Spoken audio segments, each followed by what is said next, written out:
Welcome to the Retreat Leaders Podcast, the show for visionary coaches, healers, wellness pros, and small business owners who aren't just here to host another feel-good getaway, but to build a profitable, impactful retreat business. I'm your host, Shannon Jamail, retreat strategist, business mentor, and owner of a 46-acre retreat center. I've hosted over 100 retreats around the world, and I've made every mistake so you don't have to.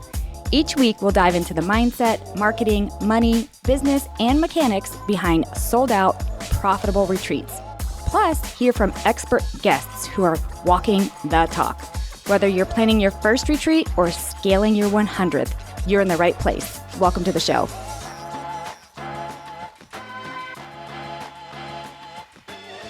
Hey guys, welcome back to the Retreat Leaders Podcast. Today we have a special two-time guest coming onto the show, and I'm so excited to have her here. I'm excited for a number of reasons. First of all, welcome Anna to the show. I'm so excited you're here again. Thank you. I love spending time with you. So thank you for having me back. Yes, and we are going to meet in real life in I think it's less than a month away, right? Yeah. Yes, Yeah. I'm very excited. Right. I'm so excited. So I'm not sure exactly when this is going to drop. I think by the time this drops, the forum will probably already be happening, possibly. Although we are going to be in Paris in November, but Anna is coming and she is on the panel as an expert panel presenter at the the Retreat Industry Forum. I can get this all right. I've got way too many titles here. And so she's on the panel of disruptors. And essentially what that means is, I'm just going to say it, we're doing our own damn thing in the retreat space. And we're not being worried or confined by what people think it should be or tell us it should be or shame us to be or whatever the hell that looks like. It's literally like we're doing a damn thing, right? Yes, 100% yes. And on that note, Anna, you are doing the damn thing even more. So I'm so excited for you to share. Tell me about this new venture that you're doing right now. So it's like my dream job just fell into my lap, sort of. I started hosting my own retreats since 2018. And then I sort of morphed into planning other people's retreats around COVID, just because I was given the gift of time. Yes, we could call it that. Sure. And before that, I had been asked a lot if I would do that. And I was like, no, I'm still figuring it out. But then again, gift of time, a lot of space. So, and honestly, I've shifted to doing more planning. I really love logistics. I deeply, deeply value freedom and flexibility. So that gives me a little more freedom I'm sure you feel this way. You have to plan your year out a year in advance, especially when you're hosting more than 5 times. And so it just gets a little cumbersome, I guess. There's just a little less freedom and flexibility. So, I think last time we talked, Shannon, you said you don't want to host too many times where you're like, oh, I gotta go do that again. Yeah. It's that whole feeling of we've both been doing this for a long time. And and I still love hosting, but now I'm hosting 1 or 2 a year, and I'm probably going to move down to 1. But it really is, Anna, it's one of those things that if you do make this your full-time thing, right? So if you're a coach that's just doing 1 a year or every other year, this probably is not applicable, or an entrepreneur who's not me. But when it's a full-time thing and you're starting to do, like you said, 5, 6, I was doing 8 to 10 a year. Yeah. It was like I started to feel like, oh shit, that's next week. Well, that's crap. I don't want to feel that way. I want to be so stoked that I cannot wait to welcome, who's coming. So yeah, I totally feel you. Yeah, so very similar to you. I was doing 6 for multiple years in a row, and I was like, I'm down to 1 or 2. Yeah.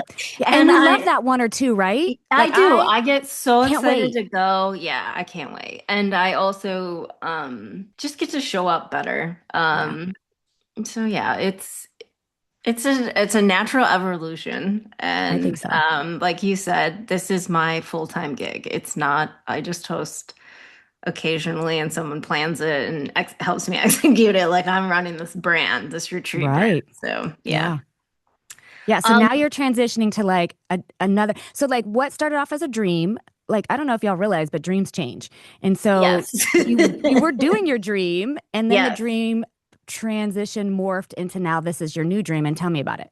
Okay, so for me, being on both sides of the coin of hosting myself and then planning for other people, I find that the people that I plan their retreats for, the biggest hurdle is like figuring it all out. Or some people too have a big hiccup over money. I've never had a thing over money. We've connected on that before, but like Yeah. hiring a planner can be expensive.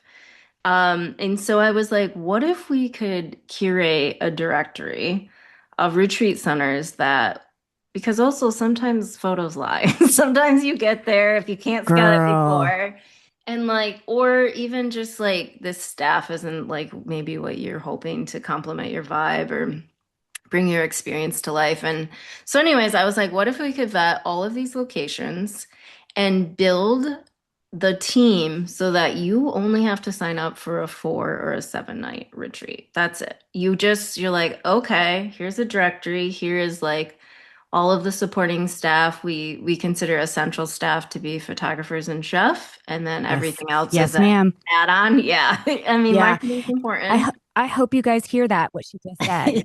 Essential staff is photography and a Yep. chef. Yes. Yep. Yes.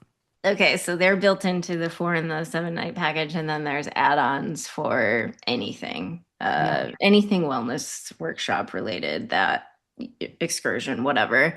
And so, anyways, at the beginning of this year, a company called Tiny Habitat, who is a social media company, reached out and said, "We have spent the last 2 years building wellness influencers followings. We have tried to get them to create awareness and audiences where they can share their content.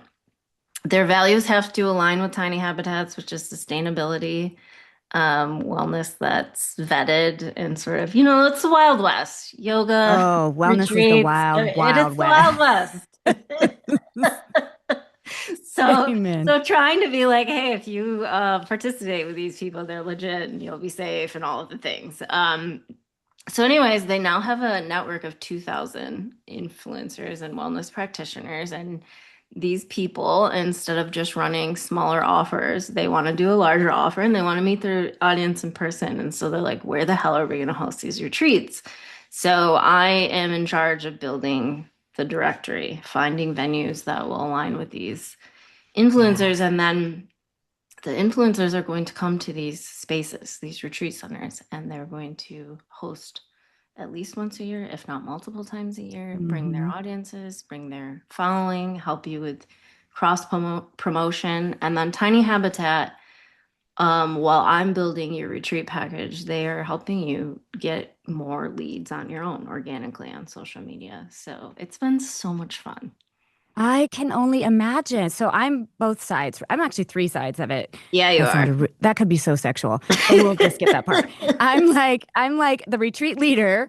I am Yep. like the retreat trainer, although I don't do coaching. I just have online programs and the podcast and our forum.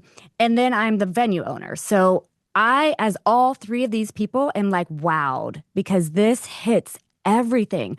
For the retreat leader who is, overwhelmed and doesn't know what to do, whatever, but they've got a big following. They could work with Tiny Habitat and then possibly get into a venue.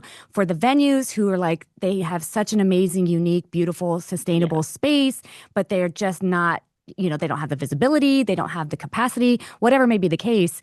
Like, this is such a win all the way around. And then for you, to be able to help them create the experience, right? Because a lot of these Yeah. people, how many people, Anna, have you seen that are like, man, I want to do this? And they do. They have a great thing to teach. They have a great audience. They have all these great things, but they're like, oh, hell no, I don't know what to do. That's, Yes. They don't that's get the started. majority. Yeah, they just don't Yeah. even, they talk about it for years and years and years and dream about it, but they just never execute. And I Yeah. think this is solving that problem for them. And I also think that as far as retreat centers or even just private venues, a lot of these people can fill their peak seasons no problem, but they have a Sure. really hard time in the off season. And I, especially in local ones where I've hosted multiple times, I've always tried to create a symbiotic relationship of like, if you can, help me with a little bit of a discount for the rate and we'll come in your season that's harder to book. Let's just like plan Yep. on doing every single November or whatever. Yep. And it's it's getting to help both sides. It's been really Yeah. Yeah, I feel that. So on my venue, you and I talked about this a little while ago. My venue, I'm super blessed, and no, this doesn't come from an ego place, but we are between 85 and 90% booked. And the little bit of downtime that we have today, I am not wishing business away, by the way. I'm taking all the business I can get. Our downtime is actually a good time for our staff to take a vacation because, we Yep. have staff that live there, upgrades, construction projects, all that stuff. However, there still are moments, where we'll have it's slower than not, right? Our Mhm. summers, listen, not everybody's super excited to go do a retreat in Texas in the summer. Yep. And so, but we price it accordingly, kind of like you were just saying. Like some venues are like, hey, if you'll work with me on the price, this is normally not a time you fill. That's what Yep. we do. Like and that's probably why we're booked so much is that we're definitely like low season, mid season, high season. Like we try to make it like if you're wanting to come in April or October in Texas, it's beautiful. Yes, guys, Yeah. it's beautiful in Texas. It is. There are times a year that it's gorgeous. And so that's high season, right? And those are Yep. typically booked 2 years in advance. But if you're like trying to cut your teeth, you're just not sure, you're testing out the model, you don't care that it's hot as Hades, you might come in July or August and you're going to Yeah. pay the least amount, right? Yep. But there are a lot of places, Anna, that are, you know what? It's so funny. I was talking to a guest earlier, and there are so many places now, especially since COVID, that gift of time. There are so many places that are either building or transitioning from like a second home and they want it to be a retreat space because of the demand. Like, I don't know if y'all realize, I talk about it probably too much, but the demand for retreats is skyrocketing, like Yep. skyrocketing. It's a multi-billion-dollar industry. It's going to quickly turn into a trillion-dollar industry. And so it's skyrocketing. So more and more venues or people who own second homes or want to build, they're like, I want to get into this space and I have no idea. And this is so cool. Can you tell me a little bit more about what your expectation is from the venue side?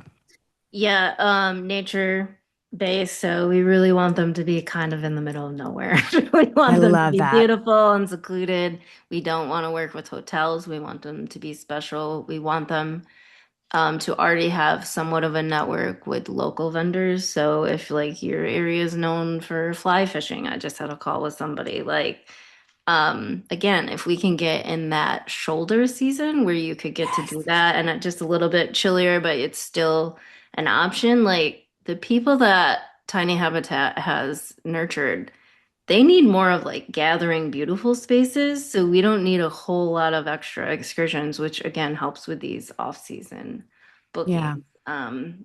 So yeah, we want them to be real people. I've always wanted my business to pour back into the local communities that we work with, and I want us all to thrive together. So that's kind of the bread and butter, I guess. No, I love it. I love the fact that, the venue itself probably lends itself to be unique and special just by being removed, right? Yeah. And so I feel that way about ours. I'm obviously biased. I'm not even going to try to pretend like I'm not, but we are. We're set on 46 acres. We have free-ranging horses that will come up to your patio while you're drinking coffee and literally Yeah. nuzzle you and say, "Do you have anything for me?" And so that alone, like we do have activities that we have lots of stuff you can add on, but you don't have to. You literally could just show Yes. up and just spend time in nature. And Yeah. so I love that. And I also am a huge proponent of giving back to whatever the local community is. Yeah. So even like when I host in Tulum, I'm hiring as many people as I can from Tulum. I'm hosting in 100%. France, I'm hiring as many people as I can from that local community. And so at our ranch, we have vendors and partners, and they're all local to our community that we have already vetted out Yep. that other hosts have used. They are familiar with our ranch and all of that good stuff. And so I can see why those two elements are really important, just the nature of the location and then the relationships that they've established locally. Because that alone, like that's the biggest part, or at least one of the Yeah. biggest parts. Yeah. I think there's just that beautiful exchange of energy when you get to work with Yeah. people that are like that and aligned with your you Yeah. and There it everything is. else. So yeah. There it is. Yeah, it reminds me of one of the things that I read recently. I'm in the process of actually writing my third business book, and it's for now venue owners. So you and I are going to have to get together so Okay. we could talk about this because the one thing I see them making a mistake on the venue side is trying to be everything to everyone. And Yep. I've fallen into that trap a few times. Like my staff and I will say, well, they're really, we get some corporate groups that contact us and they want to sleep like 60 people. We don't sleep 60 people. And me Nope. and my husband have gone back and forth. Do we add more accommodations? And I'm like, no, I never wanted to be more than 30. And 30 is to me even like pushing it, right? My Yeah. personal retreats that I host there are between 15 and 20, and that's including my team. And Yeah. so I think one of the things that maybe you found, or you give me your feedback or thoughts on this, is pick your lane. Because just like you said, Yes. like it has to be true to you, pick your lane. I always knew my venue was going to be nature forward. I didn't know Yep. exactly how it was going to be, but I just knew we were going to be connected to nature. I had no idea that I'd bring, horses and goats and chickens and all that kind of craziness. But I think actually I'm so excited about that part. But pick your lane. Are you going to be like the wellness space where you've got maybe some extra things like infrared saunas and blah, blah, blah, and all the other fun stuff? Are you going to be the Mhm. creative space? Are you going to be, the animal space? Are you going to be the corporate space, which maybe, that's totally fine. And Yeah. so I think picking your lane is super important. 100%. I actually just walked a property that is very primitive, and she was talking about sort of bouging it up, and I was like, and asking for feedback. I'm like, it depends what you want. Like, do you want this to be like a void where your phones, you're here to disconnect and you're here to get truly back to nature. There's no plumbing. Or do you want to build this huge community center with, luscious showers and bathroom facilities? Pick a lane. Like exactly like what you said. Like there's a market for both. There Uh, is. I'm like, I can see like adult summer camp, like where Oh us my women in gosh, our 40s and yes. 50s get to like relive that time in our life, and we don't care about Yeah. accommodations so much, like Okay, but I'm just gonna say I do, just in case I anybody's do listening. too. So I I was like, I wrong do. person to ask because I'm a princess and I'm high I maintenance when am I go to too. bed. I'm like, I want AC. I like my Tempur-Pedic mattress. I like my bamboo sheets, and my retreat ranch has all of that and connected to nature. So I like the middle Yes, lane, but I have seen that primitive thing work, like seriously same. work. I've had a couple clients that have done that, and I was like, more power to you, love it. Most of my clients and my own are lend more to just exactly what you said, Shannon. Yeah, we're staying in a 12th Luxury. century chateau in France, Yep. and so yeah, no, but I love that for you, and I do think it's actually super, super successful if you market it that way. I mean, don't put 100%. together this primitive space and then make it sound more No. upscale or luxurious than it is. You'll have incredibly disappointed people who will show up. Matter of fact, I tend to sometimes, like, I can't tell you, it's every day, to be honest, the number of people who come to the ranch and they're like, oh my gosh, I didn't even realize there were real bathrooms here. And I'm like, did you look at the videos? Oh my But gosh. like they're real, like actually, they're not porta pots. It's an actual real bathroom shower. It's a beautiful bathroom, as a matter of fact. And so I almost am like, still make it sound as wonderful as it is, but never ever upplay it. Like No. to me, Be that's the almost clear. worst thing. Yeah, yeah. Yeah. Either exactly say what it is, or you can even give them a little surprises. Like we have some things on the ranch that you cannot find on the website. We Yeah. purposely, they're hidden spaces on the ranch. And I love it when people stumble upon them. They're like, oh my gosh, I found this hidden blah, blah, blah. And I'm like, I know. And Yeah. so, but never upplay it, in my opinion, when it comes Yeah. to any part of the retreat. I mean, if you're setting an expectation and people show up ready for that expectation and it falls flat, that's the worst thing in my opinion, that's the worst thing that you can do from a venue or a retreat 100%. standpoint. Because you get guests that aren't aligned with your retreat, and that's bad for both of you. That's terrible Yeah, for everybody involved. And so, yeah, yeah, I think be clear. Just yes, own who you are, stand in that, and I mean, again, if you're into more of a primitive thing, like fine, probably your retreat costs a little less, and maybe you're serving a different market than I am. That's great. 100%. Yeah, and your people will find you. They will There's find more you. of you. Like whoever you are, that is typically where your retreat falls. And Yep. so, and whoever you are, I promise you, your people are there. You just have to speak their same language. So stop trying to speak somebody else's language. 100%, yes. Just speak your language. Okay, well, somebody wants to work with you, Anna, whether from the venue standpoint or maybe they are a retreat leader who wants to just jump into this model. How does that happen? If you go to my website, just send me an email. Anna@yourwanderingroots.com. That's the easiest way to get started. We want to Okay. make sure that everybody's in the right place before we get to work. So, Yeah, awesome. Well, her website and her email address will be linked in the show notes. Anna, I can't wait to see you in just a month. I I'm know, so I'm so excited. excited. And I'm going to make my way to Austin sometime soon. I want to Please. tour by with my own eyes, not just on the website. Yes, yes, please do that. I have a space inside my home for you that you can stay with me. So Thank you. I can't wait. Thank you again so much, and I'll see you soon. All right, bye. Bye. Thanks for tuning in to the Retreat Leaders Podcast. If you love this episode, please make sure to subscribe, leave a review, and share it with your retreat besties. Want more support? Grab free resources at theretreatleadersplaybook.com. Until next time, lead boldly, serve deeply, and retreat profitably.